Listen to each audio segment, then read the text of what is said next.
Hello everyone, आप सभी का स्वागत है ज्ञानोदय क्लासेस पर। आज हम डिस्कस करने जा रहे हैं हिस्ट्री वन शॉट यानी कि इतिहास के स्रोत और सिंधु सभ्यता। तो सिंधु घाटी सभ्यता से जुड़ा हुआ कोई भी प्रश्न हो जिसमें अगर आपको डाउट है तो ये सेशन आपके लिए बहुत ही उम्दा और इम्पोर्टेंट होने वाली है।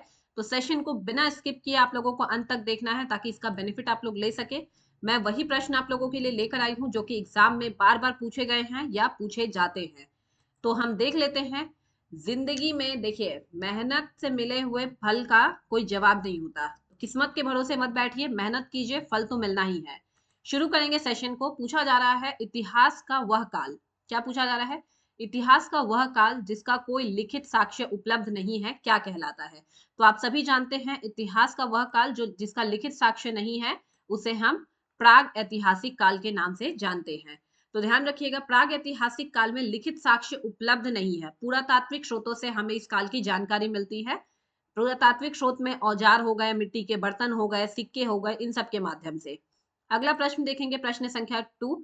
सिंधु घाटी सभ्यता को किस काल के अंतर्गत रखा गया है? तो देखिए, सिंधु घाटी सभ्यता को हम आद्य ऐतिहासिक काल में रखेंगे। उसका रीजन ये है कि इसमें हमें लिखित साक्ष्य मिले हैं लेकिन उसे अभी तक पढ़ा नहीं जा सका है। ठीक है, तो ज्यादातर हम इस काल के बारे में भी हमें जानकारी किससे मिलती है? तो पुरातात्विक स्रोतों के माध्यम से ही मिलती है, लेकिन लिखित साक्ष्य है जिसे अभी तक पढ़ा नहीं जा सका है। अगला प्रश्न है, पुरातात्विक स्रोतों में निम्नलिखित में से कौन सा शामिल नहीं है? बार बार पुरातात्विक प्रश्न आ रहे हैं। पुरातात्विक है, ठीक है, लिखित, अलिखित, आद्य, प्रागैतिहासिक। देखिए, प्रश्न बहुत सरल है लेकिन बच्चे अक्सर गलत करके आ जाते हैं। तो आप लोग मेरिट में कहाँ छटते हो पता है? अगर डिफिकल्ट प्रश्न है तो सभी के लिए कठिन है, लेकिन प्रश्न आप लोग कठिन प्रश्नों में आपका मेरिट नहीं हटता है। मेरिट हटता है सरल प्रश्नों के माध्यम से, जहां सरल आने के बावजूद भी आप लोग छोड़ के आ जाते हैं और वहीं आप क्या करते हो? अपने सफलता से एक कदम पीछे चले जाते हो। तो ये काम नहीं करना है, इसलिए बार बार रिवाइज कीजिए। यहाँ आपका होने वाला है हस्तलिखित ग्रंथ। अब देखिए, पुरातात्विक से मैं बता देती हूँ। पुरातात्विक का मतलब होता है जो खुदाई से प्राप्त होते हैं, यानी कि जिन्हें उत्खनन के माध्यम से प्राप्त किया जाता है। वैसे स्रोत जिसमें औजार हो गए, मिट्टी के बर्तन हो गए, गहने हो गए, सिक्के हो गए, ठीक है, ये सारी चीजें जो होती है जो खुदाई से प्राप्त होती है उन्हें पुरातात्विक स्रोत हम कहते हैं। और हस्तलिखित ग्रंथ पुरातात्विक स्रोत के श्रेणी में नहीं आते हैं। स्मारक और भवन भी आ जाएंगे क्योंकि स्मारक और भवन आपने देखा होगा। ठीक है, नेक्स्ट क्वेश्चन देखेंगे, क्वेश्चन नंबर 4। निम्नलिखित में से कौन सा पुरातात्विक स्रोत भारतीय इतिहास की जानकारी का मुख्य आधार? देखिए क्या पूछ रहा है, मुख्य आधार नहीं है। तो ध्यान रखिएगा, उपनिषद और वेद जो है वो भारतीय पुरातात्विक स्रोत मतलब भारतीय इतिहास की जानकारी का स्रोत नहीं है। उपनिषद और वेद ये 600 शताब्दी के 600 ईसा पूर्व के बाद के हैं। ठीक है, और मोहरे हो गए, मुद्राएं हो गए, मुद्राएं, मृद भांड हो गए, भवन हो गया, स्मारक हो गए, औजार हो गए, ये सभी पुरातात्विक स्रोत के अंतर्गत आते हैं। नेक्स्ट क्वेश्चन है, भारतीय इतिहास के संदर्भ में वह काल जिसके लिए पुरातात्विक और साहित्यिक क्या बोला जा रहा है? पुरातात्विक और साहित्यिक यानी कि लिखित दोनों साक्ष्य उपलब्ध है लेकिन साहित्यिक साक्ष्यों को अभी तक नहीं पढ़ा जा सका है, क्या कहलाता है? तो वैसे काल को हम क्या कहते हैं? आद्य ऐतिहासिक काल कहते हैं। अभी हमने डिस्कस किया प्रश्न कि सिंधु घाटी सभ्यता को हम आद्य ऐतिहासिक काल में रखेंगे। क्यों रखेंगे? क्योंकि हमें लिखित साक्ष्य उपलब्ध हुए हैं लेकिन उन्हें हम अभी तक पढ़ नहीं सके हैं। ज्यादातर हमें जानकारी किससे मिलती है? तो पुरातात्विक स्रोतों के माध्यम से ही मिलती है। तो इसका आंसर क्या होने वाला है? Option number B. अगला प्रश्न है, हड़प्पा सभ्यता की खोज का श्रेय किसे दिया जाता है?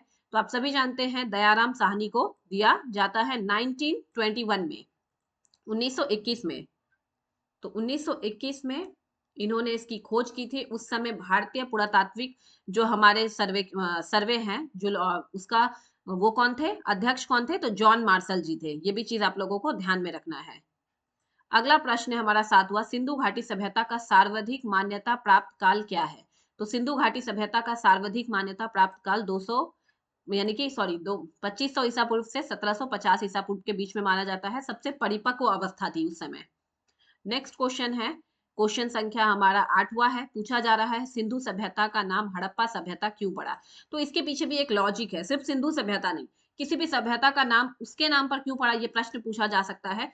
तो उसका रीजन ये है कि जिस भी सभ्यता की आप खोज करते हैं, जहां सबसे पहला खोज किया जाता है, सबसे पहला उसी के नाम पर उस सभ्यता का नाम रखा जाता है। और आप सभी जानते हैं कि हड़प्पा की खोज सबसे पहले की गई थी 1921 में, इसलिए इसका नाम पड़ गया हड़प्पा सभ्यता। ठीक है, अगला प्रश्न है हमारा प्रश्न संख्या 9। सिंधु घाटी सभ्यता की समकालीन मिस्र की सभ्यता किस नदी के किनारे विकसित हुई थी? तो देखिए सिंधु घाटी सभ्यता तो सिंधु नदी के किनारे थी। अब पूछा जा रहा है उस समय की समकालीन, यानी कि मिस्र की सभ्यता किस नदी के किनारे थी? तो आपका हो जाएगा नील नदी के किनारे। एक और सभ्यता है मेसोपोटामिया की सभ्यता। तो मेसोपोटामिया की सभ्यता किसके किनारे थी?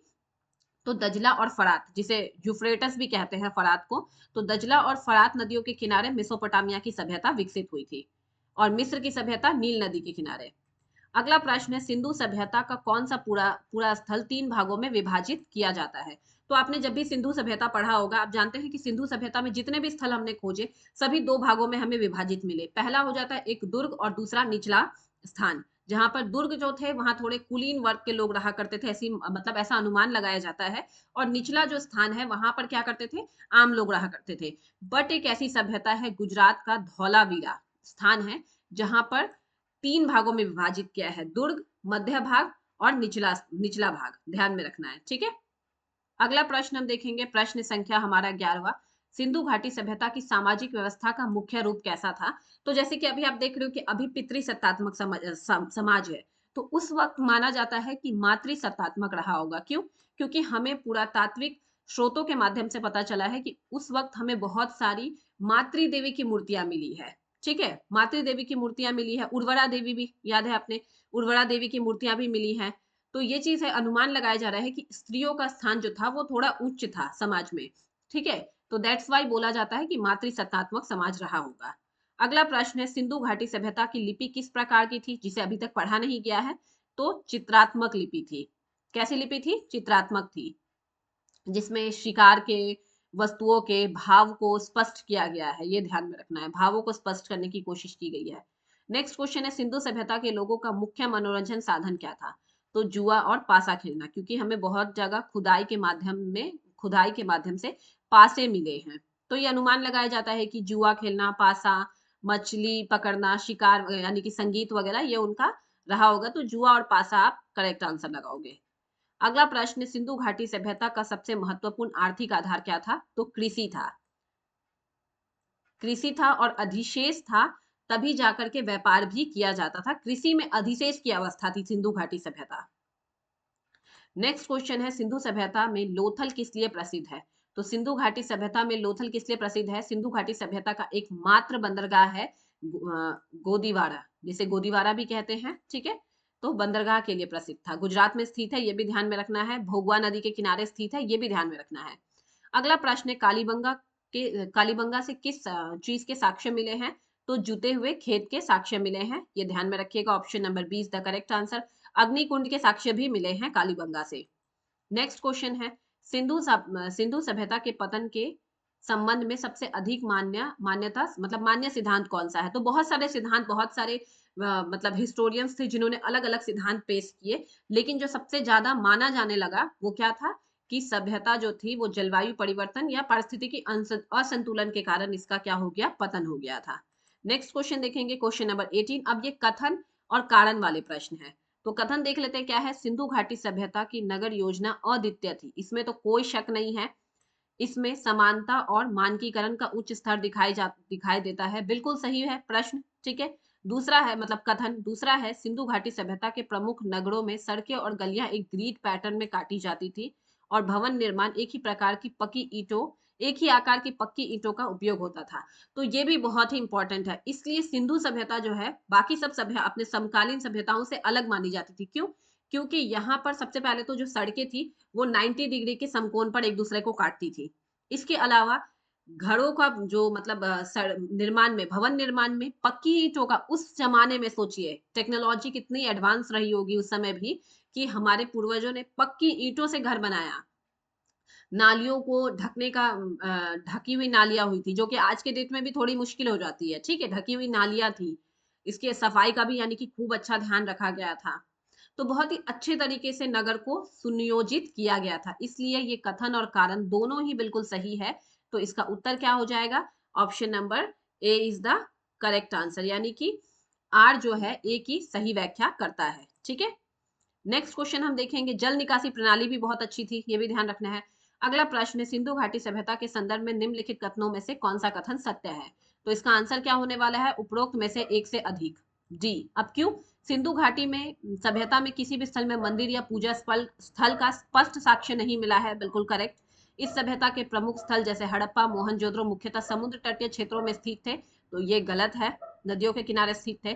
अगला है सिंधु घाटी के लोग पशुपति महादेव की पूजा करते थे, जो एक मुहर पर चित्रित था, तो ये भी बिल्कुल सही है, यानी कि ए और सी सही है। तो उपरोक्त में से एक से अधिक इज द करेक्ट आंसर।